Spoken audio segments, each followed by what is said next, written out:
여러분 안녕하십니까. 제 영상을 늘 피드백을 좀 해주시는 고마운 지인이 계십니다. 그 지인이 이 지루한 영상을, 보험에 관련된 영상이죠, 이 지루한 영상을 한 편도 빠짐없이 매일 보시면서 뭐는 어떻다 저렇다 이렇게 좀 조언을 좀 해주시거든요. 그런데 그분이 제가 이제 그 보험 상품으로 고객들이 좀 득을 볼 수 있는 방법에 대해서 몇 가지를 말씀을 좀 드려보니까, 그런 사례 위주로 좀 얘기를 해보는 게 어떻겠느냐라고 조언을 좀 해주셨거든요. 고객이 득을 본다는 게 보장을 잘 받는다는 거잖아요. 그런데 제가 오늘 말씀드리고 싶은 거는 괜찮은 보장이니까 이거는 준비하세요, 이 개념으로 말씀드리려고 하는 게 아니라, 어떻게 보면은 그 보험 사기 관련된 내용들을 보험 사기라고 하기에는 좀 거창하지만 그래도 약간 좀 어그로 끌기 위해서 보험 사기로 한번 이야기 한번 해보도록 하겠습니다.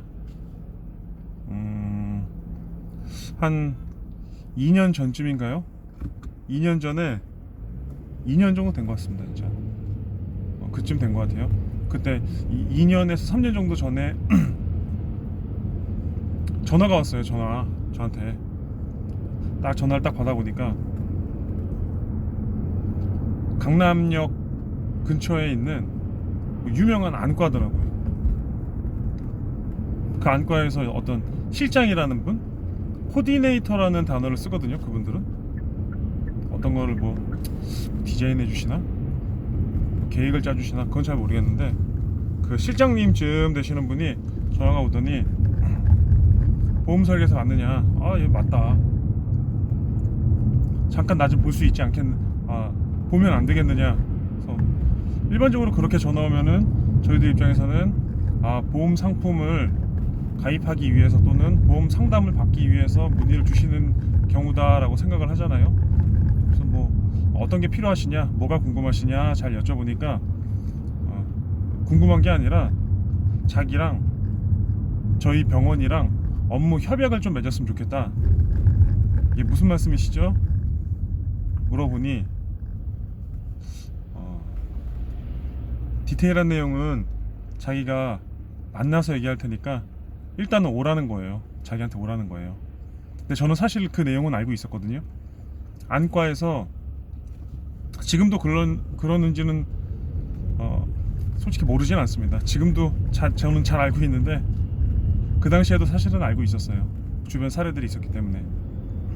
안과에서 고객을 보험 상품으로 그 백내장 수술을 하려고 하는 고객들을 유치합니다. 코디네이터를 통해서 유치하면, 그 코디네이터는 보험 설계사분들과 유착 관계에 좀 있어요. 보험 설계사분들한테 고객을 소개받습니다. 그러면 그 고객은 실손의료비로 백내장 치료를 받은 것들을 청구를 도와드리고, 그리고 수술 특약에서 수술비 위로금까지도 챙겨갑니다. 백내장 수술도 하고 병원비는 전액 돌려받고 수술비 특약으로 수백만 원의 위로금도 챙겨드리니 이보다 더 좋은 게 어디 있겠느냐 라고 얘기를 하죠. 그럼 고객분들은 가만히 생각해보다가 그러네, 수술도 하고 괜찮네, 위로금도 받고 돈도 안 들어가고. 자, 그러면 그 코디네이터 입장에서는 어떤 유익을 취할 수 있냐면, 고객을 유치해서 의료비가 발생하면 의료비에서 갈라먹는 겁니다. 우리는 7대3, 우리는 8대2 이런 식으로 갈라먹어요. 자, 이게 뭐가 문제가 되겠느냐. 뭐 정말 눈이 안 좋은데 우연찮게 그런 분들에게 연락을 받아갖고 백내장, 정말로 이제 백내장이 오셔서 수술을 하셔갖고 그렇게 보장을 받으실 수도 있잖아요. 그런데 이 코디네이터 분들이나 아니면은 병원 측에서도 사실은 약간 좀 사기성으로 종용을 좀 하는 거는 어떤 내용이냐면, 이 백내장 수술이라는 게 정말로 백내장 상태여서 수술을 하는 케이스도 있고요. 그러면 라식이나 라섹을 수술한 다음에 백내장 코드를 써주는 케이스도 있습니다. 그리고 안구 안에 들어가는 이 렌즈 삽입되는 게 굉장히 고가거든요. 그거를 굉장히 그 비급여 항목에서 큰 금액을 받고선 병원이 결제를 해줘요. 그런 것들이 전부 다 실비 청구가 되게 되면 실손의료비에서 백내장으로 수술한다 그러면 한쪽 눈 수술하고 조금 있다가 나머지 한쪽 눈 수술하고 이런 식으로 하시거든요. 한쪽 눈 수술하실 때 조금 입원하시고, 입원하시면은 예전에 가입하셨던 상품에서는 병원비 100% 나오고, 또 뭐 2010년도 때 가입하셨던 분들은 또 90%를 받잖아요. 병원비를 거진 다 받는 거죠. 그렇게 하면 보험사 입장에서는요, 실손의료비에 대한 손해율이 많이 높아집니다. 그 높아진 손해율은 결국에는 보험사의 손해율 산출을 근거로 해서 다 고객 부담으로밖에 돌릴 수가 없겠죠. 이런 일들이 좀 발생을 하거든요. 백내장 사건. 그 전화를 제가 한두 번 받은 게 아니거든요. 그 전화를 한두 번 받은 게 아닙니다. 그리고 그 코디네이터 실장님 그쪽 입장에서는 또 굉장히 갑질 영업을 좀 하세요. 저한테 전화를 딱 했다 그러면은 당신 몇 년 했냐? 이런 거 아니야. 일단 와라. 일단 와서 나랑 업무 협약을 맺자. 제가 그럼 전화를 딱 해서, 실장님 저는 그쪽은 관심 없습니다. 저는 별 생각 없습니다 라고 말씀을 드리면, 그 실장님은 당신 보험 몇 년 했어요? 잘 모르시죠? 뭐 이런 식이에요. 굉장히 좀 어이가 없죠? 어이가 없습니다. 예전에 비슷한 케이스 지금 말씀을 좀 드려보니까 나왔던 건데, 제가 2005년도부터 영업을 시작했거든요. 2005년도에는 운전자 보험에 어떤 특약이 있었냐면 보험료 할증 지원금이라는 특약이 있었어요. 보험료 할증 지원금. 보험사고가 팡 나면, 가해자가 되면 보험료가 할증이 딱 되잖아요. 대인이나 대물사고가 발생하면 보험료가 할증이 딱 되면, 그 할증된 부분을 보험회사가 일부 지원을 해주는 그런 위로금 특약이 있었습니다. 그게 10만원씩 3년을 지원을 해주거든요. 10만원씩 3년 한 사고당. 그러면 총 30만원이잖아요 30만원을 일시불로 받을 수도 있습니다. 비용 약간 차감하고. 자, 예전에는요, 제가 시작했던 2005년도부터 2006년도 2007년도 뭐 이때는 보험 상품에 누적이라는 개념이 없었어요. 누적 한도. 지금은 암진단비 누적 한도가 일반적으로 2억 원입니다. 2억 원. 5천만 원짜리 암보험을 4개를 가입하면 더 이상 가입하실 수가 없어요. 뭐 물론 다른 방법도 있긴 있습니다만 공식적인 누적 한도가 그렇다는 거예요. 근데 그 보험료 할증 지원금 특약을 누적 한 회사에서 말이야. 한 회사에서 10개를 가입한 고객이 있었습니다. 10개. 그게 운전자 보험이 그때는 최소 보험료가 3만 원이었거든요.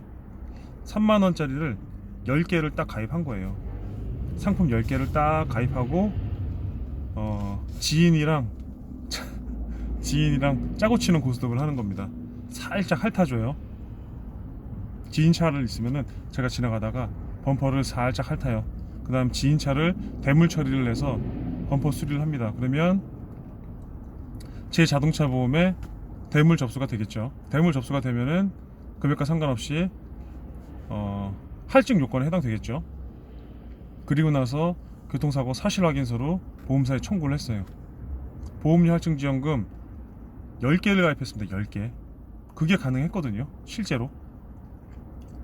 그러면 그 사람은 한 사고당 300만 원이 아니라 300에서 이제 조금 빠지니까 200 뭐 7, 80만 원을 받겠죠. 한 사고당 10개를 가입했으니까.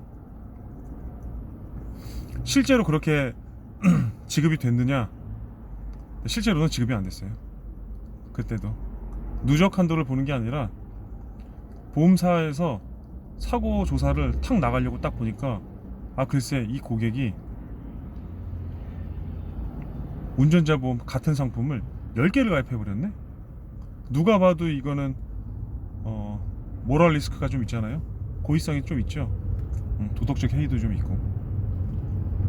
보험사가 어떤 조치를 내렸냐면 고객이랑 잘 합의를 봐갖고 한 개 회사만, 한 개 상품만 딱 남겨놓고 나머지 9개 상품을 계약을 취소해 줬습니다. 계약 취소하면 원금 돌려드리거든요. 그렇게 해서 한 개의 보험료 할증 지원금만 받은 케이스도 있었고요. 그리고 또 뭐가 있을까요? 보험 사고 관련된 거는 뭐 지금 뭐 막 떠오르는 건 없는데 이런 거예요. 아, 이런 케이스도 있네요. 진짜 그러고 보니까 여러분들 손해보험사 가입하시면 일상생활 중 배상 책임이라는 특약 있잖아요. 고의가 아닌 실수로 남에게 피해를 발생했을 때 타인의 재산이나 타인의 신체에 피해를 줬을 때 1억 한도 내에서 배상을 해줘야 되는, 해줄 수 있는 이런 특약이 있잖아요. 배상 책임 특약.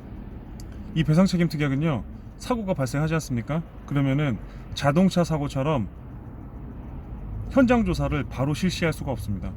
그렇죠? 당연히 자동차 사고 팍 났을 때 사고 조사원들이 나와서 이건 어떻게 했습니까? 저건 어떻게 했습니까?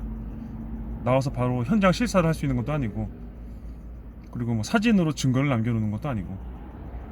그런데 그런 배상 책임에서는 현장 실사를 할 수 없기 때문에 이게 또 보험 사기랑 굉장히 많이 엮여져 있습니다. 이 내용은 제가 말씀드리기에는 좀 그러네요. 이거는 너무 구체적인 내용이라서 궁금하신 분들은 저에게 개인적으로 문의 주시면 다양한 사례에 대해서 제가 좀 말씀 좀 드리도록 하겠습니다. 오늘의 결론, 보험 사기 치지 말자. 보험 사기 치면 그 경제적인 피해는 본인은 득을 볼 수 있겠지. 경제적인 피해는 다 우리한테 돌아오는 거라고. 보험료 오를 거 아니야. 보험료 오르면 소비자만 피해를 보는 거거든요. 보험 사기 치지 말고 정직하게 영업하고 정직하게 가입하자. 오늘의 결론 여기까지. 끝. 안녕.